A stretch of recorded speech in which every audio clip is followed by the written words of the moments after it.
May problema ba, anak? Kasi, Tay, parang nakita ko po sa simbahan si Tita Amare. Ano? Pero, namalikmata lang po ako. Kasi, nung nilapitan ko po siya, hindi po pala si Tita Amara yun. Baka namamalikmata nga lang siguro. Wala ka na naman dapat pang alalahanin eh. Dahil wala na siya. Si Amara lang naman ang pinag-uusapan niyo? Maylin? Ito kasing anak natin. Naalala na naman niya yung mga ginawa ni Amara. Alam mo, anak, para hindi mo na maisip yan,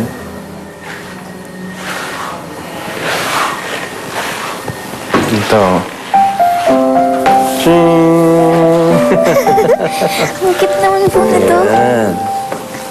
Oh, para ka hindi ka na nag-iisip ng kung ano. Alam mo, nag-iiba-iba kulay niyan. Oh, Salamat po. welcome. Kaya papangalan ko dito. Pag galit siya, yan, kulay green. Hello, ma'am. Nasaan ba kayo?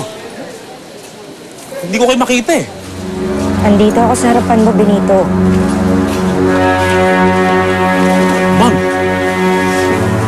Hindi ko makapaniwala. Buhay kayo. Paano kayo nakaligtas? Hindi ba kaya nga kita tinawagan? Paano ko kaya gagawin yung kung hindi ako buhay? Iniisip nila na binaril kong sarili ko.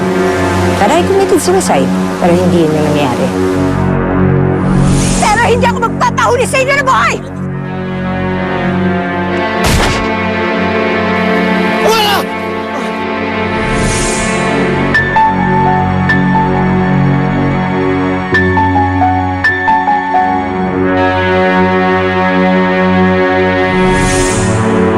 Ano akala mo? Na ikaw na makakalusot sa mga pulis? Pero ang paniniwala nila, ma'am, napatay na kayo.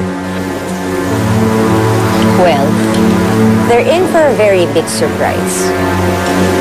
Dahil hindi ko sila tatantanan hanggang hindi ako nakakapag-iganti sa kanila. Lalo na sa mag-inang mga aagaw nila. Kay Lilia, kay Catherine.